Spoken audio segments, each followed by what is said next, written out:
완벽한 도시를 찾아 떠난 일본인 엔지니어가 계획에도 없던 한국을 방문했습니다. 단 하루만 머물 생각이었죠. 그런데 공항에서 들은 첫 마디가 그의 인생을 송두리째 흔들어 놓았습니다. 어서 오세요. 즐거운 시간 되세요. 10년 동안 도쿄에서 단 한 번도 듣지 못한 말이었어요. 지하철 계단에서 캐리어를 들지 못해 멈춰 섰을 때 낯선 여성이 다가와 말했습니다. 제가 들어드릴게요.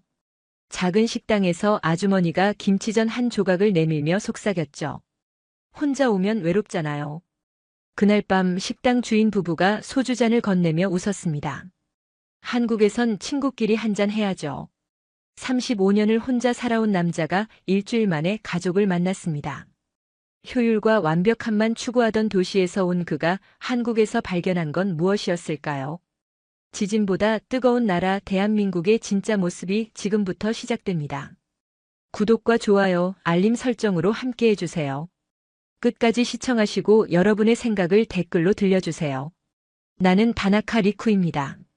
35살 도쿄에서 도시 인프라를 설계하는 엔지니어죠. 10년째 숫자와 데이터로 세상을 분석하는 일을 하고 있어요. 감정이란 변수는 내 삶에서 늘 배제되어 왔습니다. 효율과 정확성, 그것만이 내 세계의 전부였죠. 그해 봄 회사에서 갑작스러운 통보가 왔어요. 담당하던 프로젝트가 취소되었다는 소식이었죠. 3년 동안 준비했던 도시 재개발 계획이 하루아침에 무산된 겁니다. 상사는 차갑게 말했어요. 시장 변화로 인한 불가피한 결정이라고요. 내가 쏟아부은 밤샘 작업도 완벽하게 짜놓은 설계도도 아무 의미가 없어진 순간이었습니다. 117장의 설계도면 342페이지의 보고서 60여 번의 회의. 그 모든 시간이 한순간에 증발해버렸어요. 사무실 책상 앞에 앉아 모니터를 멍하니 바라봤어요.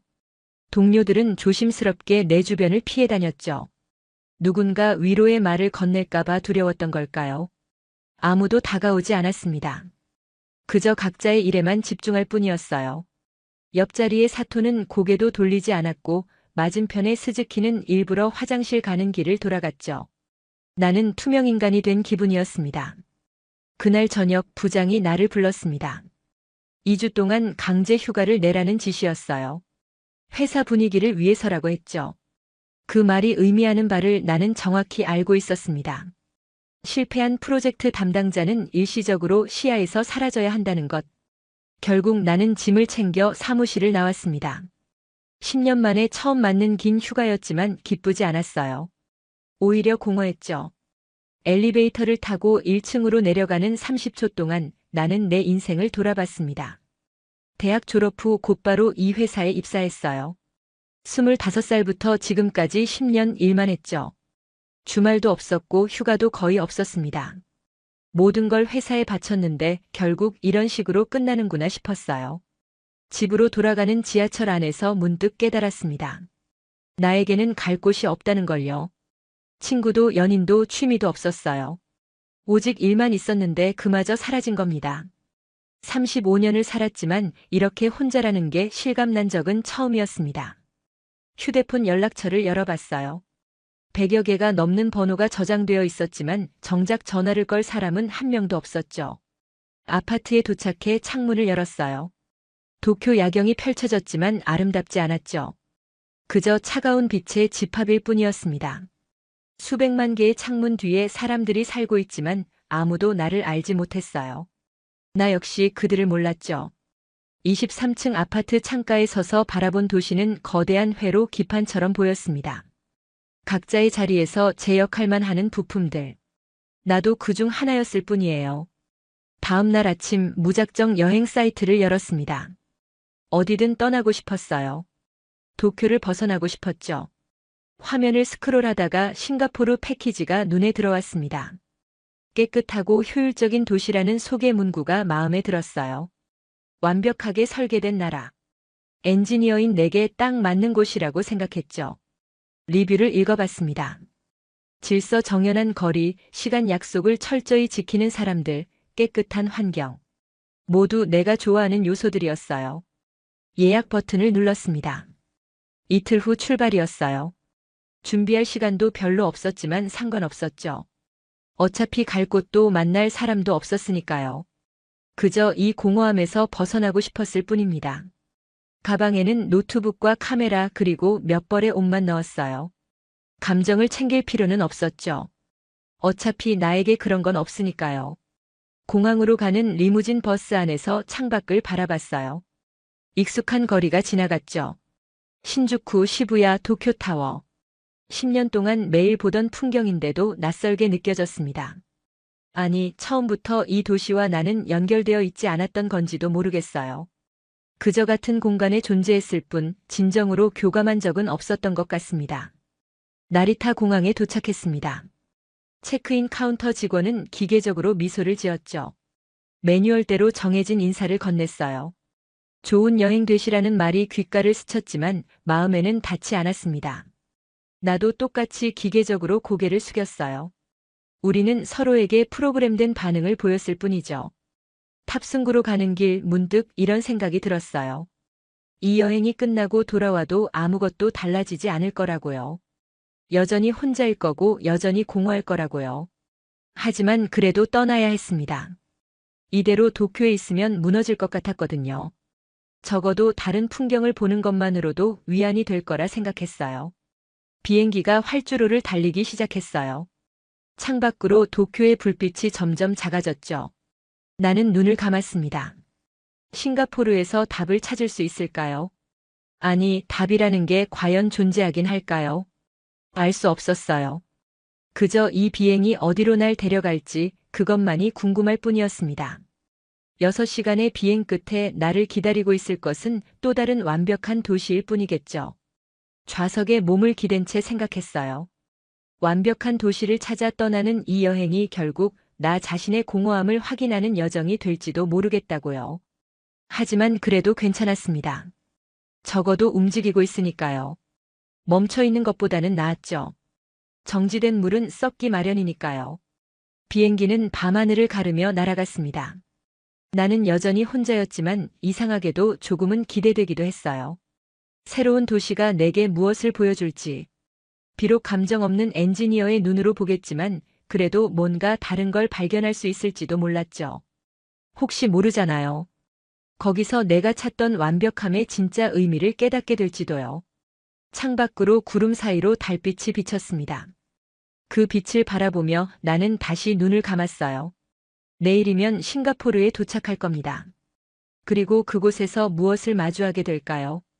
알 수 없었지만 이 여행이 내 인생에 어떤 변화를 가져올지 전혀 예상하지 못했습니다. 만약 그때 알았더라면 아마 심장이 더 빨리 뛰었을 거예요. 이 여행이 결국 내 인생의 방향을 완전히 바꿔놓을 거라는 걸요. 6시간의 비행 끝에 싱가포르 창이 공항에 도착했습니다. 공항 로비는 놀라울 정도로 깨끗했어요. 바닥은 거울처럼 빛났고 표지판들은 정확한 간격으로 배치되어 있었죠. 엔지니어인 내 눈에는 완벽한 설계였습니다. 하지만 이상하게도 마음이 편하지 않았어요. 입국 심사대로 향했습니다. 직원은 내 여권을 받아들고 스캔했어요. 표정 하나 변하지 않았죠. 질문도 없었고 인사도 없었습니다. 그저 도장을 찍고 여권을 건넬 뿐이었어요. 나도 고개를 숙이고 지나갔죠. 이게 효율이구나 싶었습니다. 불필요한 감정 교류가 배제된 완벽한 시스템이에요. 호텔로 가는 택시 안에서 창밖을 바라봤습니다. 거리는 놀라울 정도로 정돈되어 있었어요. 쓰레기 하나 보이지 않았죠.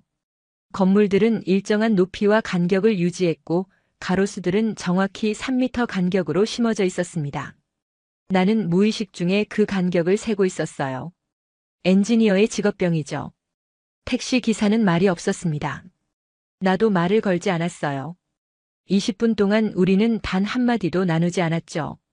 목적지에 도착하자 기사는 요금을 말했고 나는 카드를 건넸습니다. 그게 전부였어요. 거래만 있을 뿐 대화는 없었죠. 호텔 체크인을 마치고 방에 들어갔습니다. 26층 객실이었어요. 창문을 열자 마리나베이 샌즈가 보였죠. 유명한 랜드마크라는 걸 알고 있었습니다. 하지만 감동은 없었어요. 그저 잘 설계된 건축물일 뿐이었죠. 구조를 분석하는 내 눈에는 아름다움보다 공학적 계산이 먼저 보였습니다. 짐을 풀고 샤워를 했어요. 물의 온도는 정확히 38도였죠. 수압도 완벽했습니다. 모든 게 계산되어 있었어요. 하지만 이상했습니다. 도쿄에서 느꼈던 공허함이 여기서도 똑같이 느껴졌어요. 아니, 어쩌면 더 심해진 것 같았죠. 저녁 7시 호텔을 나와 거리를 걸었습니다. 오차드 로드라는 번화가였어요. 사람들이 많았지만 조용했죠. 누구도 큰 소리로 말하지 않았습니다. 모두 자신의 목적지를 향해 일정한 속도로 걸어갔어요. 마치 프로그램된 것처럼요. 한 카페에 들어갔습니다. 메뉴판을 보니 가격이 명확하게 표시되어 있었어요. 주문도 간단했죠. 직원은 미소를 지었지만 그 미소는 매뉴얼에 나온 것 같았습니다. 나는 아메리카노를 주문했어요. 7분 후 정확히 75도의 커피가 나왔습니다. 창가에 앉아 거리를 바라봤어요. 사람들이 지나갔지만 아무도 눈을 마주치지 않았습니다. 각자의 스마트폰을 보거나 정면만 응시했죠. 나도 그들 중 하나였어요. 도쿄에서 그랬던 것처럼요. 옆 테이블에 젊은 커플이 앉았습니다. 둘은 마주보고 앉아 있었지만 대화가 없었어요. 각자 자기 휴대폰만 보고 있었죠. 20분 동안 단 한마디도 나누지 않았습니다. 그 모습이 너무 익숙해서 소름이 돋았어요. 나와 도쿄가 그랬으니까요. 커피를 마시고 밖으로 나왔습니다. 마리나베이 센지로 향했어요. 유명한 인피니티 풀을 보고 싶었죠. 하지만 호텔 투숙객만 입장 가능하다는 안내를 받았습니다. 규칙은 규칙이니까요. 나는 고개를 끄덕이고 돌아섰어요. 강가를 따라 걸었습니다. 멀리서 음악이 들렸어요. 분수쇼가 시작되는 시간이었죠. 사람들이 모여들었습니다. 나도 그 무리에 섞였어요. 불과 물이 음악에 맞춰 춤을 췄죠. 화려했습니다. 사람들은 사진을 찍었어요. 나도 카메라를 꺼냈죠. 하지만 파인더 너머로 보이는 광경이 공허했습니다. 기술적으로 완벽한 쇼였지만 감동은 없었어요. 계산된 물줄기, 프로그램된 불꽃, 정해진 음악. 모든 게 예측 가능했죠. 나는 카메라를 내렸습니다. 주변을 둘러봤어요. 모두가 휴대폰을 들고 있었죠. 직접 보는 사람은 거의 없었습니다. 화면을 통해서만 세상을 바라보고 있었어요. 나도 그들과 다르지 않았죠. 그 순간 깨달았습니다. 여기는 도쿄의 복사본이구나. 밤 10시 호텔로 돌아왔습니다. 로비는 텅 비어 있었어요. 직원 한 명이 데스크에 앉아 있었지만 나를 보지 않았죠. 나도 인사하지 않았습니다. 엘리베이터를 타고 26층으로 올라갔어요. 방에 들어가 침대에 누웠습니다. 천장을 바라보며 생각했어요. 나는 무엇을 기대했던 걸까? 완벽한 도시를 보러 왔지만 완벽함 속에는 온기가 없었습니다. 효율 속에는 감정이 없었어요. 도쿄에서 느꼈던 외로움이 여기서도 똑같이 느껴졌죠. 휴대폰을 켰습니다. 회사에서 온 메일은 없었어요. 친구들의 메시지도 없었죠. SNS를 열어봤지만 별다른 소식은 없었습니다. 나는 여전히 투명인간이었어요. 장소만 바뀌었을 뿐이죠. 창밖을 바라봤습니다. 싱가포르의 밤은 아름다웠어요. 불빛들이 반짝였죠. 하지만 그 빛은 차가웠습니다.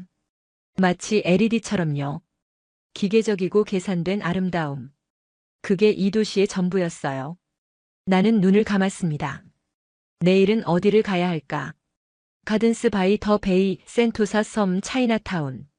관광지 목록이 머릿속에 떠올랐어요. 하지만 가고 싶지 않았습니다. 어디를 가도 똑같을 것 같았거든요.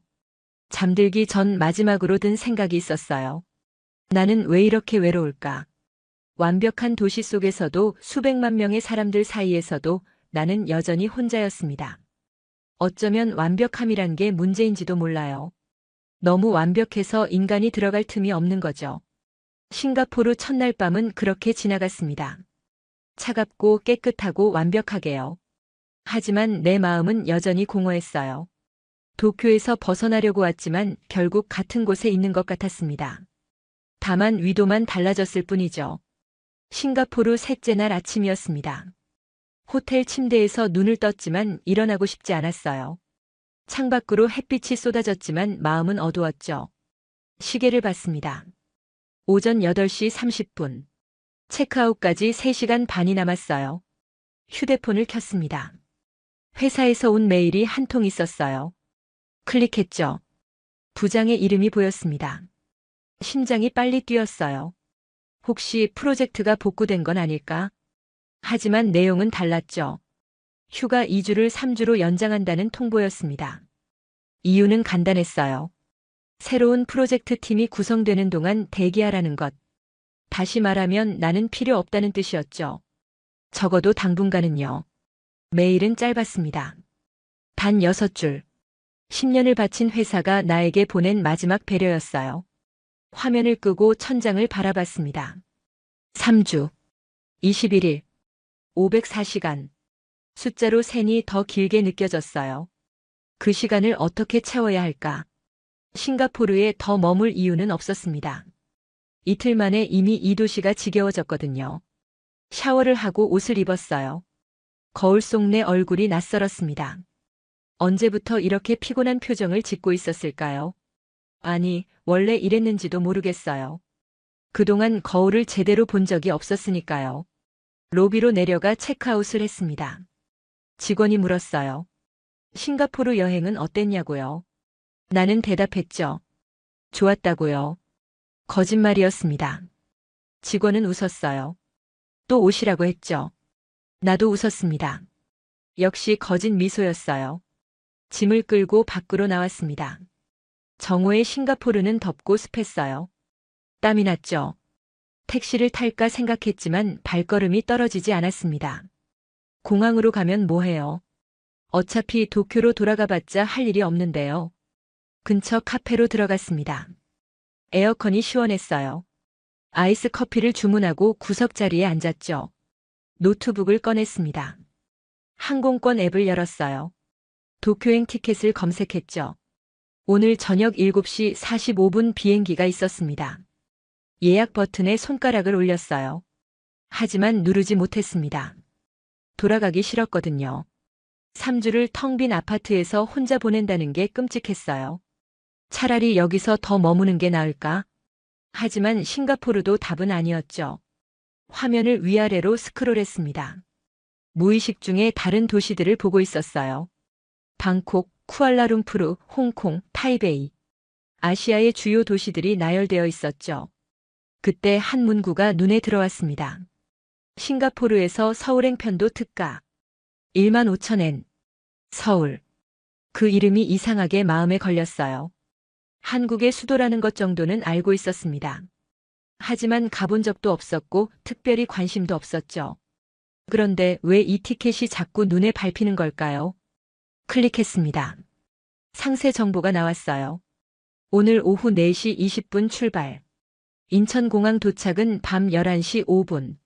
가격은 15,000엔으로 도쿄행보다 30,000엔이나 저렴했어요. 편도 티켓이라 돌아오는 비행기는 따로 예약해야 했죠.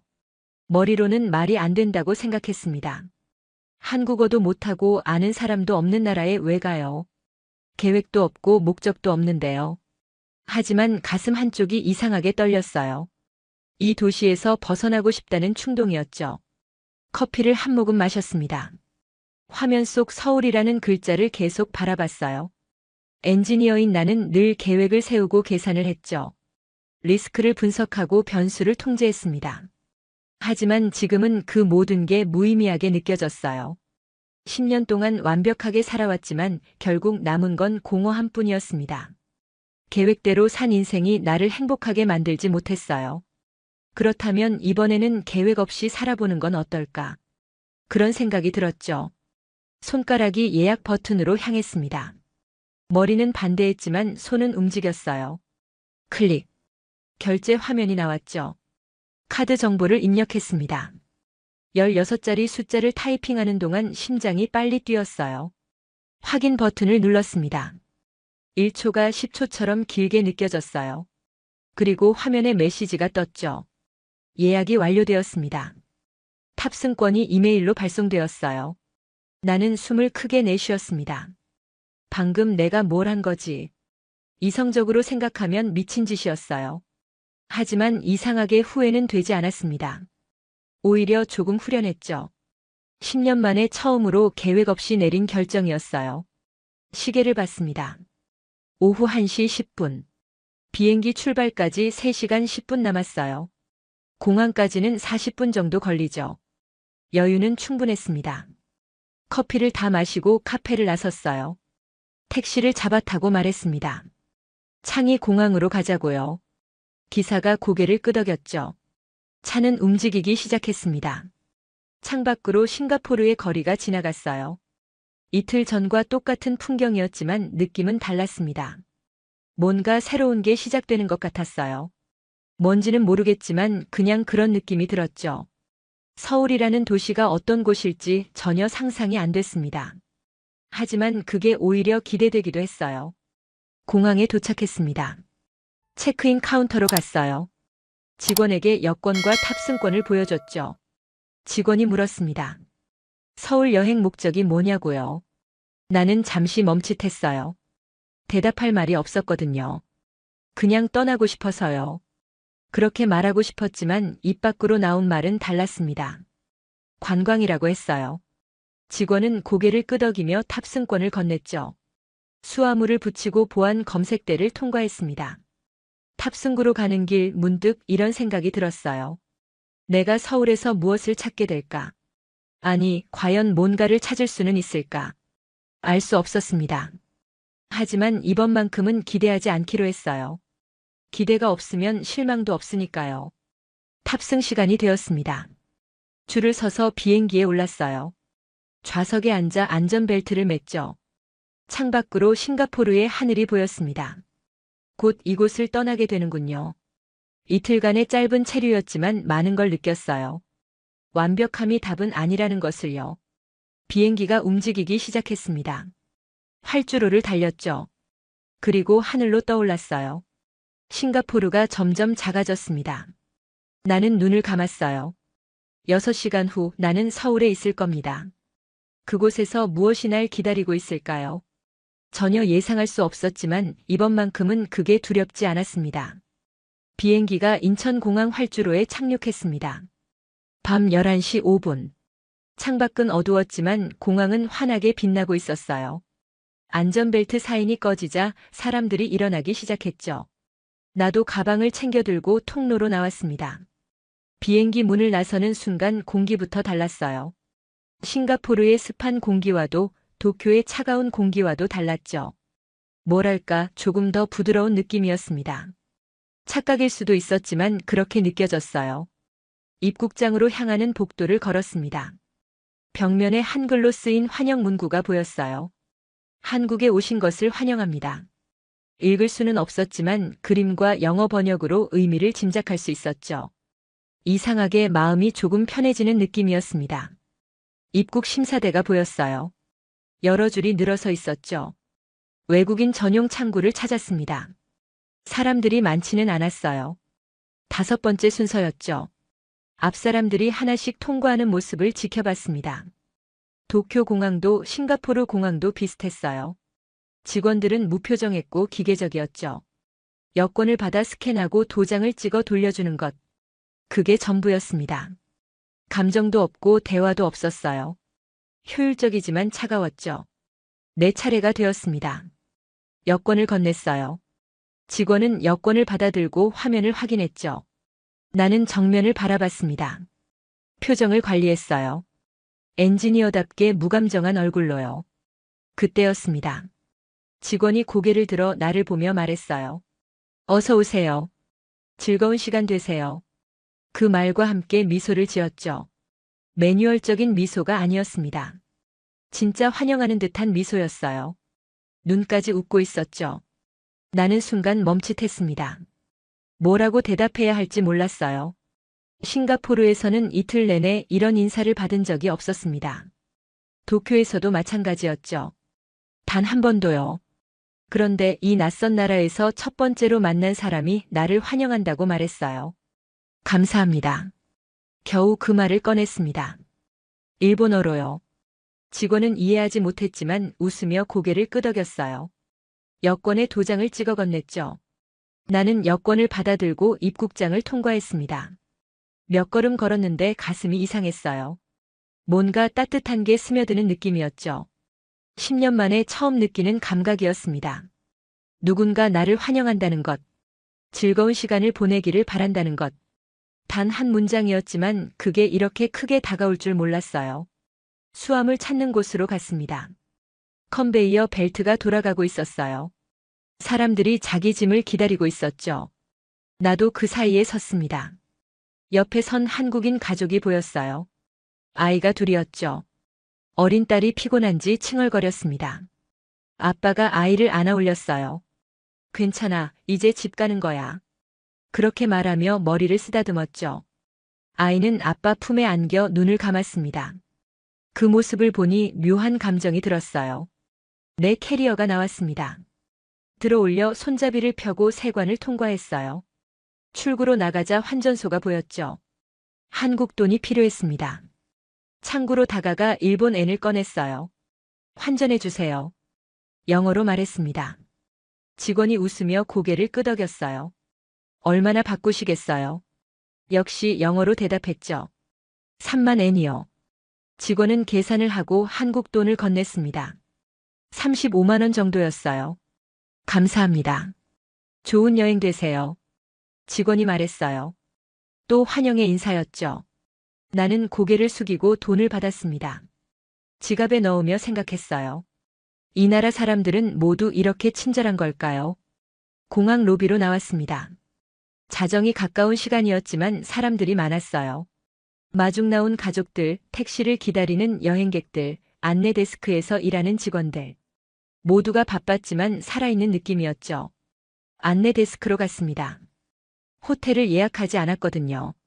직원에게 물었어요. 근처에 괜찮은 호텔이 있냐고요. 직원은 친절하게 설명했습니다. 공항 근처 호텔들을 추천해줬어요. 여기서 전화해 드릴까요? 직원이 물었죠. 나는 고개를 끄덕였습니다. 직원은 전화를 걸어 한국어로 예약을 해줬어요. 통화가 끝나고 주소가 적힌 메모를 건넸습니다. 택시 타고 이거 보여주시면 돼요. 정말 감사합니다. 진심으로 말했어요. 직원은 웃으며 대답했죠. 천만에요. 즐거운 시간 보내세요. 또 그 말이었습니다. 즐거운 시간. 싱가포르에서는 단 한 번도 듣지 못한 말이었어요. 택시 승강장으로 향했습니다. 줄을 서서 기다렸어요. 10분 정도 지나자 내 차례가 됐죠. 택시에 올라타 메모를 보여줬습니다. 기사가 보더니 고개를 끄덕였어요. 차는 공항을 빠져나왔습니다. 밤거리가 펼쳐졌어요. 고속도로를 달렸죠. 창밖으로 서울의 불빛이 보였습니다. 멀리 빌딩들이 반짝이고 있었어요. 도쿄와 비슷하면서도 달랐습니다. 기사가 말을 걸었어요. 한국어였지만 어조로 질문하는 것 같았죠. 나는 일본어로 대답했습니다. 일본에서 왔다고요. 기사는 아하고 고개를 끄덕이며 엄지를 치켜들었어요.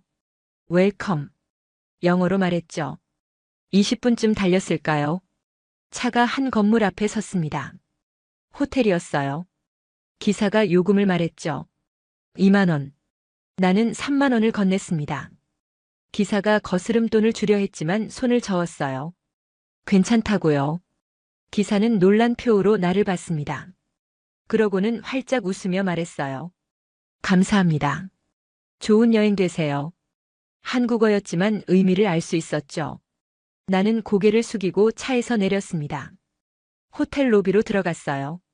체크인을 하고 11층 객실로 올라갔습니다. 방문을 열고 들어가 침대에 앉았어요. 시계를 봤습니다. 자정이 넘었죠. 첫날이 끝나가고 있었어요. 창문을 열었습니다. 밤 공기가 들어왔어요. 서울의 밤은 도쿄나 싱가포르와 달랐습니다. 뭐가 다른지 정확히 말할 수는 없었지만 확실히 달랐어요. 공기에도 온도가 있는 것 같았죠. 침대에 누웠습니다. 천장을 바라보며 오늘을 정리했어요. 아침에 싱가포르에서 눈을 떴고 충동적으로 서울행 티켓을 샀죠. 그리고 지금 서울의 호텔에 누워 있습니다. 믿기지 않는 하루였어요. 하지만 무엇보다 기억에 남는 건 사람들이었습니다. 입국 심사 직원의 환영 인사, 환전소 직원의 미소, 안내 데스크 직원의 친절, 택시 기사의 엄지.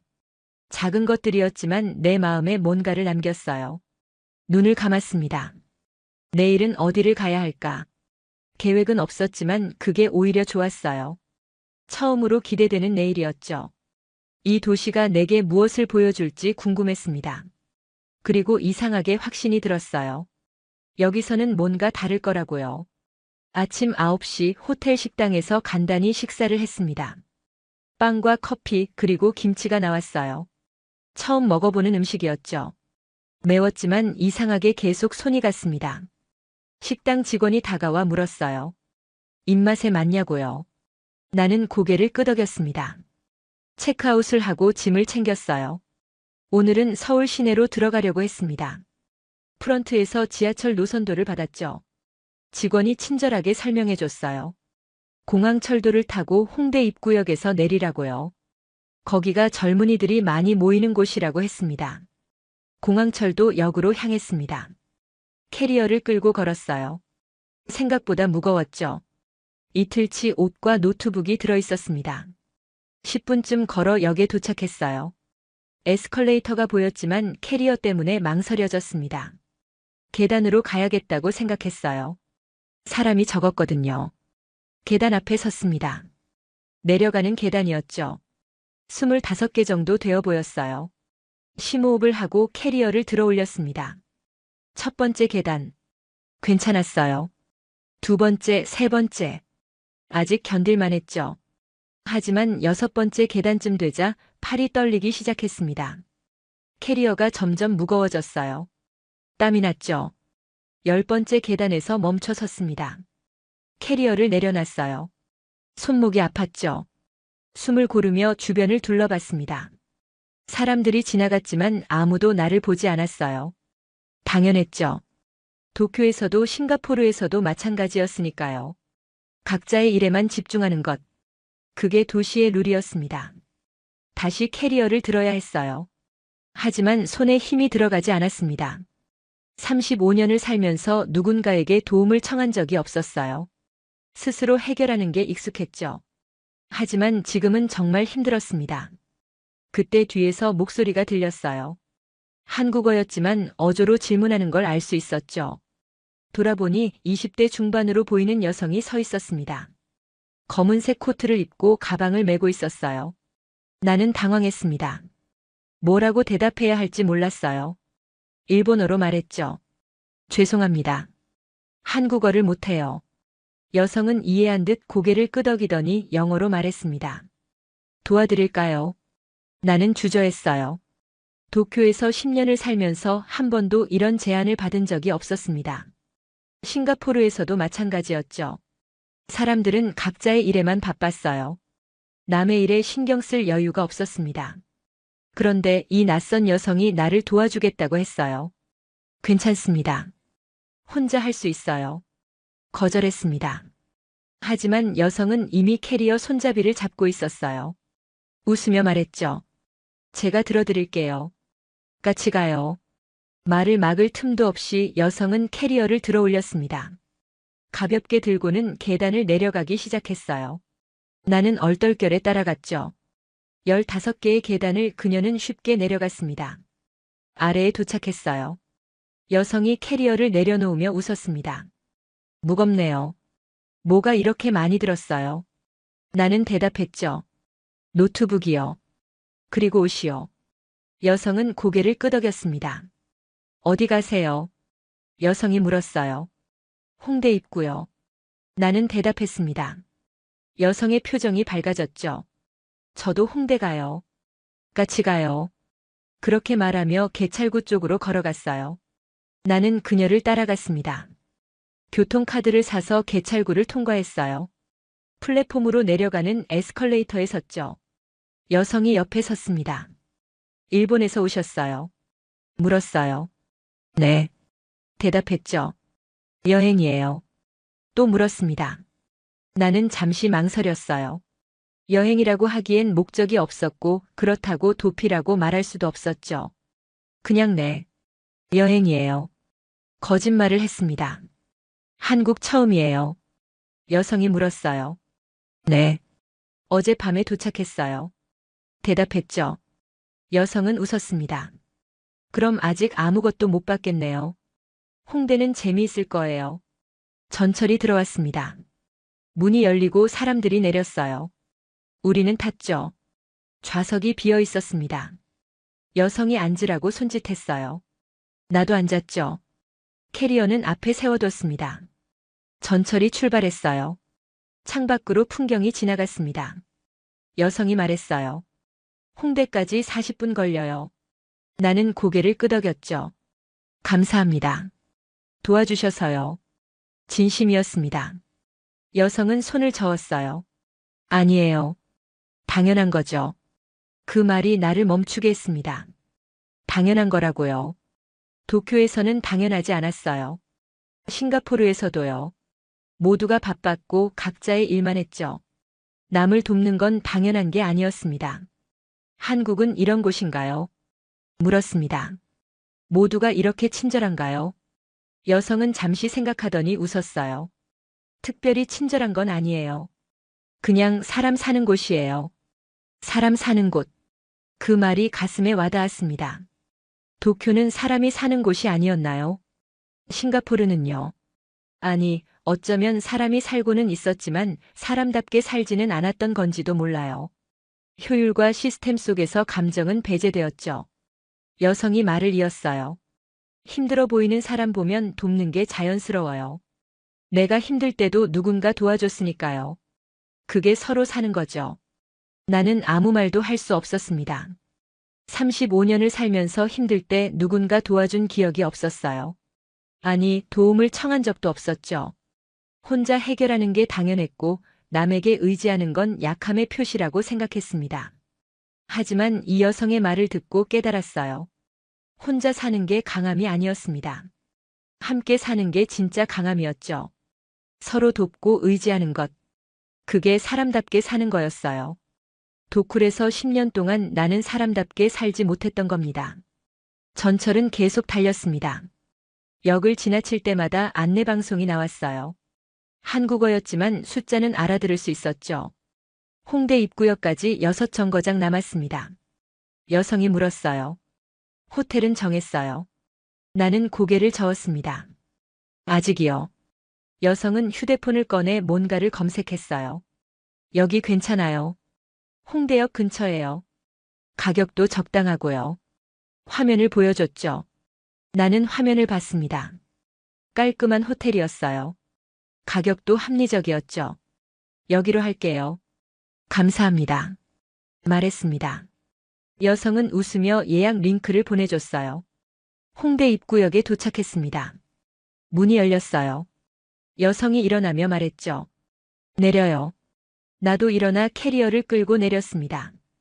플랫폼에서 여성이 방향을 가리켰어요. 이쪽으로 나가면 호텔 있어요. 감사합니다. 정말 감사합니다.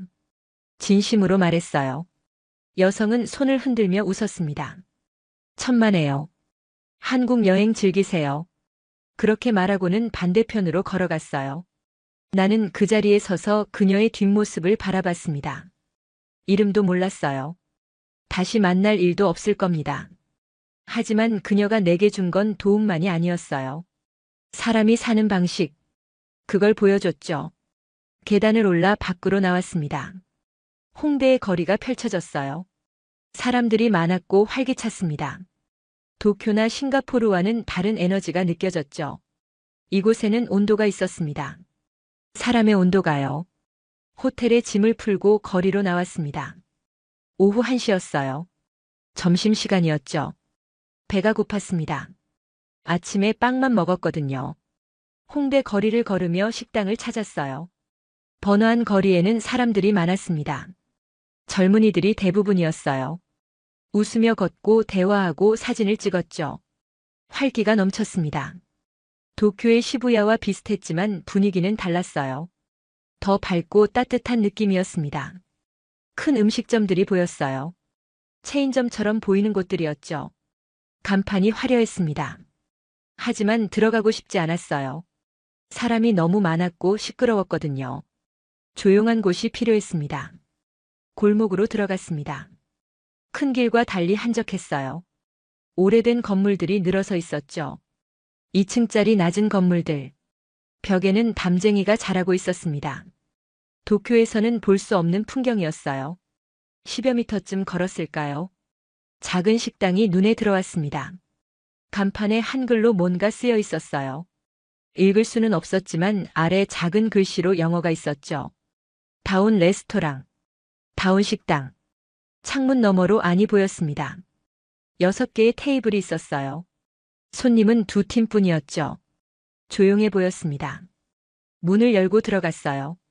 종소리가 울렸습니다. 안에서 목소리가 들렸어요. 한국어였지만 환영하는 어조였죠. 50대 후반으로 보이는 여성이 주방에서 나왔습니다. 앞치마를 두르고 있었어요. 웃는 얼굴이었습니다. 어서 오세요. 혼자 오셨어요. 한국어였지만 영어 단어를 섞어 말했어요. 나는 고개를 끄덕였습니다. 네, 혼자예요. 영어로 대답했죠.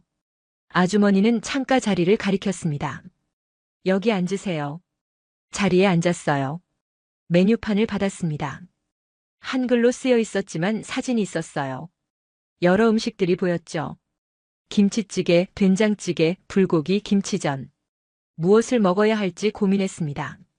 아주머니가 다가왔어요. 추천해 드릴까요? 물었죠. 나는 고개를 끄덕였습니다. 아주머니는 메뉴판을 가리키며 설명했어요. 김치찌개가 맛있어요. 매운 건 괜찮아요. 물었죠. 조금 매워요. 하지만 맛있어요. 아주머니가 웃으며 말했습니다. 나는 김치찌개를 주문했어요. 아주머니가 고개를 끄덕이며 주방으로 들어갔습니다. 나는 창밖을 바라봤어요. 골목이 평화로웠습니다. 가끔 사람이 지나갔지만 바쁘지 않았어요. 천천히 걸었죠. 고양이 한 마리가 담벼락 위에 앉아 있었습니다. 햇빛을 쬐이고 있었어요. 그 모습이 여유로워 보였죠. 10분쯤 지났을까요? 아주머니가 음식을 가져왔습니다. 김치찌개가 보글보글 끓고 있었어요. 증기가 올라왔죠. 밥과 반찬들도 함께 나왔습니다. 그리고 작은 접시에 담긴 김치전 한 조각이 있었어요. 이건 서비스예요. 아주머니가 말했습니다. 혼자 오셨으니까요. 김치전 조금 드릴게요. 그 말과 함께 환하게 웃었죠. 나는 놀랐습니다. 주문하지 않았는데 음식을 주다니요. 감사합니다. 말했어요. 왜 주시는 거예요? 물었죠. 아주머니는 잠시 나를 바라봤습니다. 그러고는 부드럽게 말했어요. 혼자 오면 외롭잖아요. 그 한마디에 가슴이 먹먹해졌습니다. 혼자 오면 외롭다. 맞았어요. 나는 외로웠습니다. 35년 내내 외로웠죠. 하지만 누구도 그걸 알아주지 않았어요. 아니, 관심도 없었습니다. 그런데 이 아주머니는 처음 만난 외국인인 내 외로움을 알아봤어요. 말하지 않았는데도요. 그리고 작은 김치전 한 조각으로 위로해줬습니다. 계산된 친절이 아니었어요. 진심이었죠. 맛있게 드세요. 아주머니가 말하고는 주방으로 돌아갔습니다. 나는 김치전을 바라봤어요. 손바닥만 한 크기였죠. 기름에 바삭하게 붙여져 있었습니다. 김치의 붉은색이 보였어요. 젓가락으로 한 조각을 떼어 입에 넣었습니다. 바삭한 식감과 함께 김치의 매콤함이 퍼졌어요. 기름 냄새가 났지만 느끼하지 않았습니다. 맛있었어요. 단순한 음식이었지만 마음이 녹아내렸죠. 김치찌개도 먹었습니다. 매웠지만 맛있었어요. 밥을 말아 먹었죠. 반찬도 하나씩 맛봤습니다. 모든 음식이 정성스러웠어요. 대충 만든 게 아니었죠. 마음을 담아 만든 음식이었습니다. 식사를 하는 동안 아주머니가 가끔 나를 봤어요. 입맛에 맞냐고 물었죠. 나는 고개를 끄덕이며 엄지를 치켜들었습니다. 아주머니는 웃었어요. 그 미소가 따뜻했습니다. 밥을 다 먹었습니다. 그릇이 깨끗했어요. 아주머니가 다가왔죠. 다 드셨어요? 맛있었어요. 물었습니다. 정말 맛있었어요. 진심으로 대답했죠. 아주머니의 얼굴이 환해졌습니다. 물 한 잔을 가져다 줬어요. 그리고 의자를 당겨 내 맞은편에 앉았습니다. 어디서 오셨어요? 물었죠. 일본이요. 도쿄에서요. 대답했습니다. 아주머니는 고개를 끄덕였어요. 일본 손님 많이 와요. 우리 식당에요. 아주머니가 말했습니다. 한국 음식 좋아해요. 맞아요. 좋아해요. 대답했죠. 그러고는 말을 이었습니다. 여기 음식은 특별해요. 아주머니가 웃었어요. 특별한 거 없어요. 그냥 정성껏 만들어요. 손님들이 행복하면 좋겠어서요. 그 말이 가슴에 와닿았습니다. 정성, 그리고 행복. 도쿄의 식당에서는 들어본 적 없는 단어였어요. 계산을 했습니다. 10,000원이었어요. 생각보다 저렴했죠. 카드를 내밀었지만 아주머니는 현금을 받았습니다. 10,000원짜리 한 장을 건넸어요. 아주머니가 받으며 물었죠. 한국 여행 어때요? 좋아요. 사람들이 따뜻해요. 대답했습니다. 아주머니는 활짝 웃었어요. 그렇죠. 한국 사람들 따뜻해요. 또 오세요.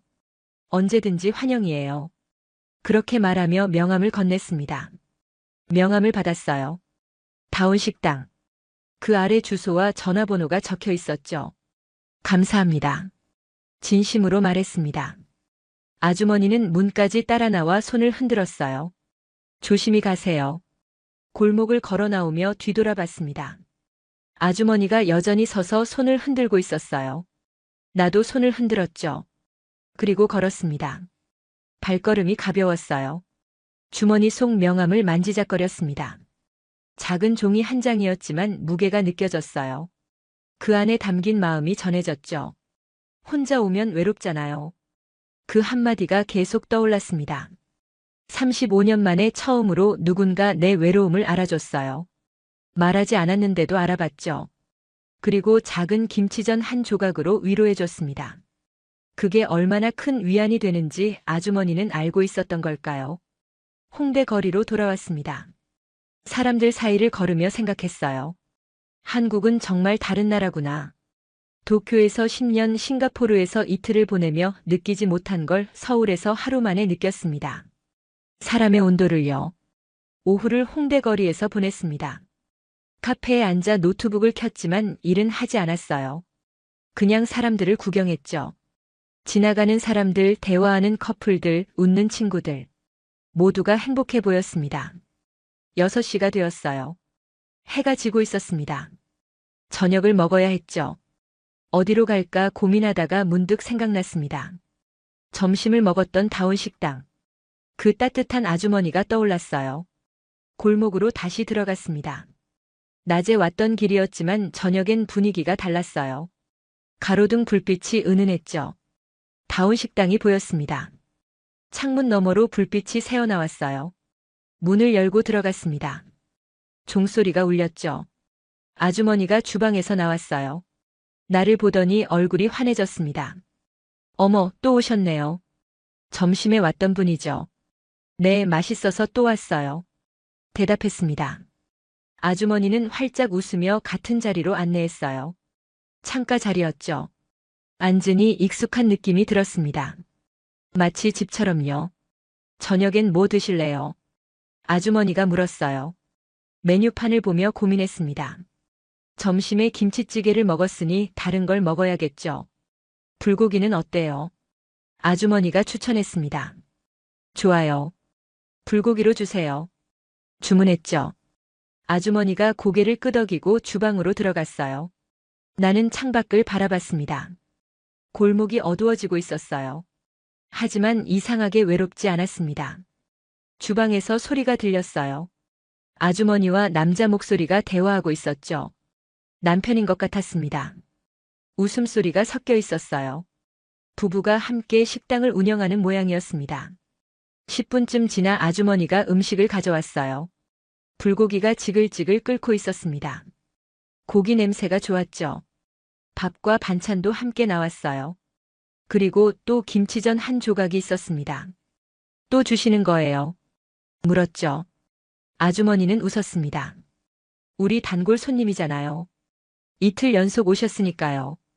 단골이라는 말이 기분 좋았어요. 누군가의 단골이 된 건 처음이었습니다. 그때 주방에서 남자가 나왔어요. 50대 중반으로 보였습니다. 아주머니의 남편이었죠.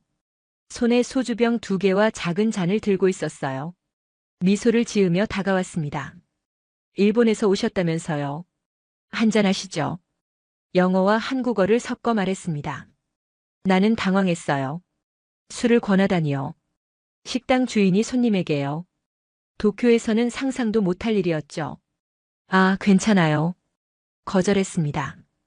하지만 아저씨는 이미 내 앞에 잔을 놓고 있었어요. 아주머니도 자리에 앉았죠. 한국에선 친구끼리 한잔 해야죠. 아저씨가 말했습니다. 친구. 그 단어가 낯설었어요. 방금 만난 사람인데 친구라고요. 하지만 거절할 수 없는 분위기였습니다.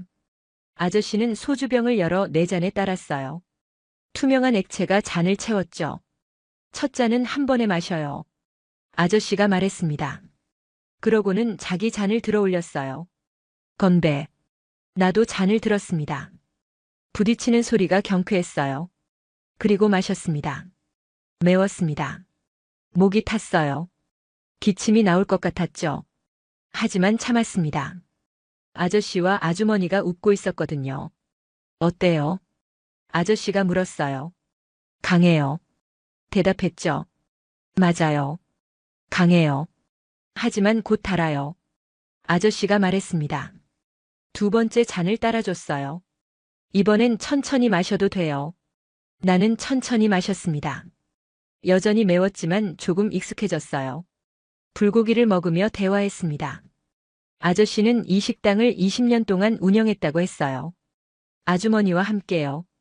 손님들이 가족 같다고 했죠. 특히 혼자 오는 손님들은 더 신경 쓴다고요. 왜 그러세요? 물었습니다. 아저씨는 잠시 생각하더니 말했어요. 우리도 외로웠으니까요. 젊었을 때요. 서울에 처음 와서 아무도 몰랐어요. 그때 어떤 식당 주인이 우리를 챙겨줬죠. 그 따뜻함을 못 잊어요. 아주머니가 말을 이었습니다. 그래서 우리도 그러는 거예요. 외로운 사람들에게 따뜻함을 주고 싶어요. 그게 우리가 받은 걸 돌려주는 거죠. 나는 아무 말도 할 수 없었습니다. 받은 따뜻함을 돌려준다. 도쿄에서는 들어본 적 없는 개념이었어요. 모두가 받기만 했죠. 주는 사람은 없었습니다. 아니, 받을 것도 없었어요. 3번째 잔을 마셨습니다. 이번엔 매콤함보다 달콤함이 느껴졌어요. 아저씨 말이 맞았습니다. 처음엔 맵지만 곧 달아지는 술이었죠. 마음도 따뜻해졌습니다. 술 때문인지 사람들 때문인지 알 수 없었어요. 일본 생활은 어때요? 아저씨가 물었습니다. 나는 잠시 망설였어요. 그러고는 솔직하게 말했죠. 외로웠어요. 10년 동안 혼자였어요. 친구도 없었고요. 말하고 보니 목이 메었습니다. 아저씨와 아주머니가 나를 바라봤어요. 동정하는 눈빛이 아니었습니다. 이해하는 눈빛이었죠. 알아요. 그 기분. 아주머니가 조용히 말했습니다. 외로운 건 힘들어요. 특히 큰 도시에서는요. 하지만 이제 여기 왔잖아요. 아저씨가 말했습니다. 한국에서는 외롭지 않을 거예요. 사람들이 따뜻하니까요. 우리처럼요. 그렇게 말하며 웃었죠. 나도 웃었습니다. 눈물이 날 것 같았지만 참았어요. 4번째 잔을 마셨습니다. 이제 맵지도 않았어요. 그냥 부드러웠죠. 달았습니다. 술의 온도가 느껴졌어요. 아니, 술보다 이 사람들의 온도가 느껴졌습니다. 뜨거웠어요. 지금까지 느껴본 것 중 가장 뜨거운 온도였죠. 환대. 그 단어의 의미를 처음 알았습니다. 단순히 친절한 게 아니었어요. 상대의 외로움을 이해하고 마음을 열어주는 것. 함께 나누는 것. 그게 진짜 환대였죠. 도쿄에서 10년, 싱가포르에서 이틀, 그 어디서도 경험하지 못한 것이었습니다. 밤 9시가 되었어요. 계산을 하려 했지만 아저씨가 손을 저었습니다. 소주값은 서비스예요. 친구끼리 한잔했는데 돈 받을 수 없죠. 웃으며 말했어요. 너무 감사해요. 진심으로 말했습니다. 정말 행복했어요. 오늘이요. 아주머니가 내 손을 잡았어요. 우리도 행복했어요. 좋은 친구 만나서요. 따뜻한 손이었습니다. 식당을 나왔어요. 돌아보니 아저씨와 아주머니가 문 앞에 서서 손을 흔들고 있었습니다. 나도 손을 흔들었죠. 그리고 걸었습니다. 조금 비틀거렸어요. 술 때문이기도 했지만 감정 때문이기도 했죠. 밤 공기가 시원했습니다. 하지만 몸은 따뜻했어요. 소주가 몸속에서 데워지고 있었죠. 아니, 소주보다 사람들의 온기가 내 안을 데우고 있었습니다. 35년 만에 처음 느끼는 온기였어요. 호텔로 돌아가는 길 생각했습니다. 한국은 정말 다른 나라구나. 술 한 잔에 이렇게 많은 의미가 담길 수 있다니요. 도쿄에서 술은 그냥 술이었습니다. 하지만 여기서 술은 마음이었어요. 함께 나누는 마음이었죠. 서울에서 일주일을 보냈습니다. 매일 다운 식당에 갔어요. 아저씨와 아주머니는 가족처럼 나를 맞아줬죠. 다른 단골 손님들도 소개해줬습니다. 모두가 친절했어요. 이름도 모르는 사람들과 소주를 마시고 이야기를 나눴죠. 하지만 휴가는 끝이 있었습니다. 회사에서 연락이 왔어요. 다음 주 월요일까지 복귀하라는 메일이었죠.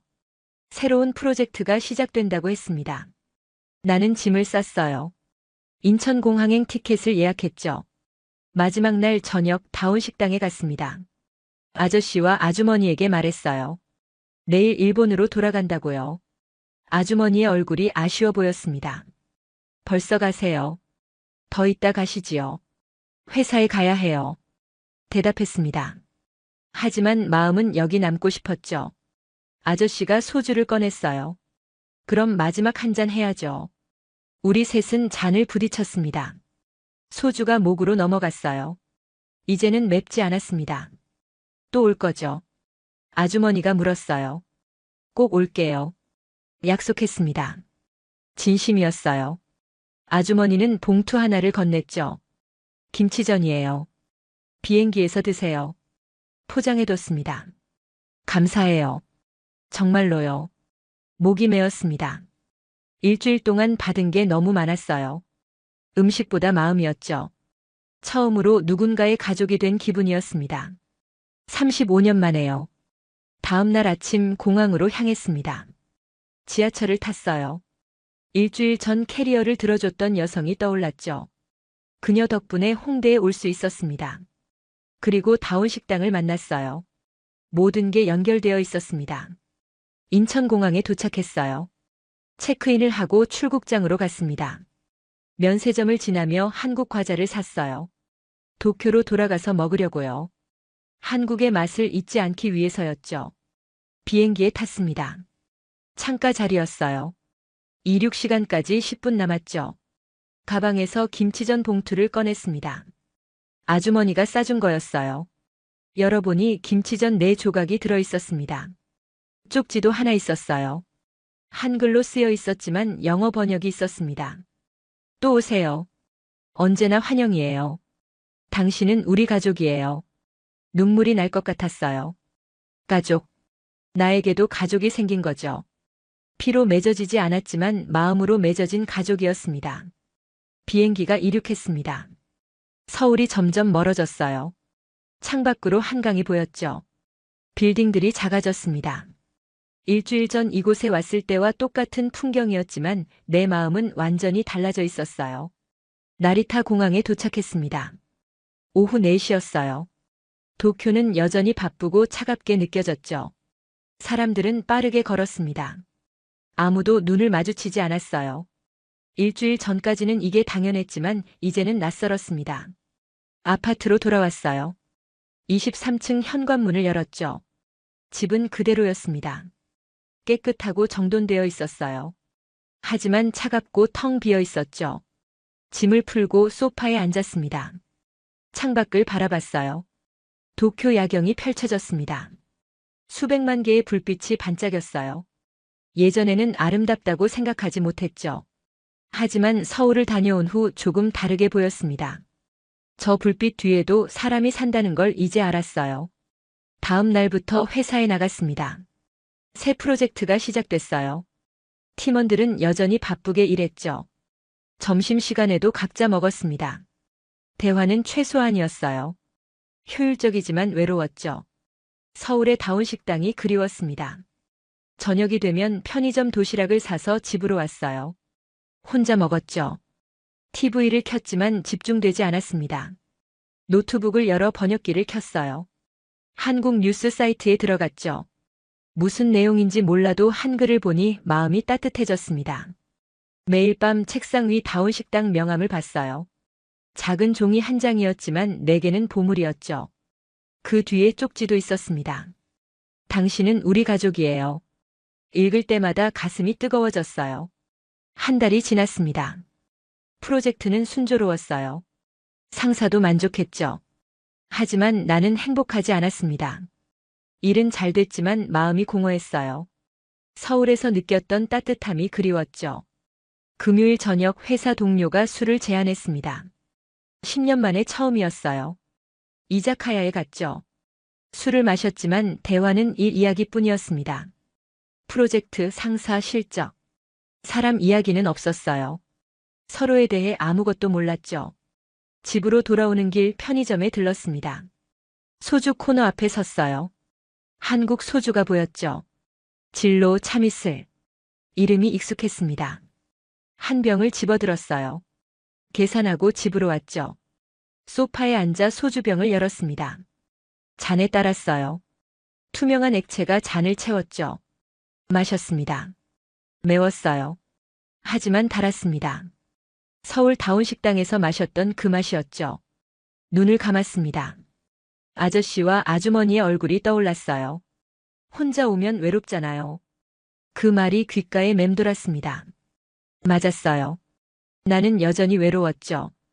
도쿄로 돌아와서도 혼자였습니다. 하지만 이제는 달랐어요. 외로움을 아는 사람이 생겼습니다.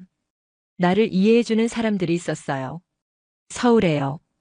비록 지금은 멀리 떨어져 있지만 마음으로는 연결되어 있었죠. 그것만으로도 위안이 됐습니다. 창밖을 다시 봤어요. 도쿄의 밤이 깊어가고 있었습니다. 차갑고 정돈된 도시였죠. 효율적이고 완벽했습니다. 하지만 온기는 없었어요. 사람의 온도가 느껴지지 않았죠. 한국은 달랐습니다. 완벽하지 않았어요. 때로는 혼란스럽기도 했죠. 하지만 따뜻했습니다. 사람들이 서로를 돌봤어요. 외로운 사람을 챙겼죠. 그게 한국이었습니다. 일본에는 지진이 많습니다. 땅이 흔들리는 나라죠. 하지만 사람들의 마음은 흔들리지 않아요. 너무 단단해서 서로에게 열리지 않습니다. 반면 한국은 지진이 없지만 사람들의 마음은 늘 흔들렸어요. 기쁨으로, 슬픔으로, 따뜻함으로 흔들렸습니다. 그 흔들림이 사람을 살아있게 만들었어요. 함께 웃고 함께 울었죠. 그게 사람이 사는 방식이었습니다. 지진보다 더 강렬하게 마음을 흔드는 나라였어요. 노트북을 열었습니다. 항공권 사이트에 들어갔어요. 도쿄에서 서울행을 검색했죠. 다음 주말 티켓이 있었습니다. 클릭했어요. 예약 화면이 떴죠. 이번에는 망설이지 않았습니다. 확인 버튼을 눌렀어요. 예약 완료. 다시 서울로 가는 겁니다. 다운식당에 가서 아저씨와 아주머니를 만나야죠. 약속했으니까요. 꼭 다시 온다고요. 그리고 이번에는 더 오래 있을 겁니다. 책상 위 명함을 집어들었습니다. 엄지로 쓰다듬었어요. 당신은 우리 가족이에요. 읽었죠. 미소가 지어졌습니다. 맞아요. 나에게도 이제 가족이 있었어요. 멀리 있지만 마음은 가까운 가족이었습니다. 소주잔을 들어 올렸습니다. 혼자였지만 외롭지 않았어요. 서울의 가족들을 생각하며 마셨죠. 술은 여전히 매웠지만 곧 달아졌습니다. 그리고 뜨거웠어요. 지진보다 뜨거운 온도였죠. 한국이라는 나라가 내게 남긴 온도였습니다. 다나카 리쿠는 결국 도쿄 생활을 정리했습니다. 서울로 이주해 작은 건축사무소에서 일하기 시작했어요. 매일 저녁 다운식당에 들러 아저씨, 아주머니와 저녁을 먹습니다. 이제 그는 혼자가 아니에요. 한국어도 배우고 있죠. 서툴지만 아주머니는 박수를 쳐주며 웃어요. 잘했어요. 그렇게 말하며요. 그는 깨달았습니다. 완벽한 도시는 존재하지 않는다는 걸요. 하지만 따뜻한 나라는 존재한다는 것. 한국이 바로 그런 나라였습니다. 효율보다 사람을, 시스템보다 마음을 중요하게 여기는 곳이었죠. 지진은 없지만 사람의 온도로 세상을 흔드는 나라. 그게 대한민국이었습니다. 오늘도 서울 어딘가에서 외로운 누군가가 따뜻한 손길을 만나고 있을 겁니다. 혼자 오면 외롭잖아요. 그 한마디가 세상을 바꾸고 있어요. 여러분의 구독과 좋아요가 더 많은 이야기를 전하는 힘이 됩니다. 알림 설정도 잊지 마시고 댓글로 여러분의 생각을 나눠주세요. 감사합니다. 감사합니다. 감사합니다. 감사합니다. 감사합니다. 감사합니다. 감사합니다.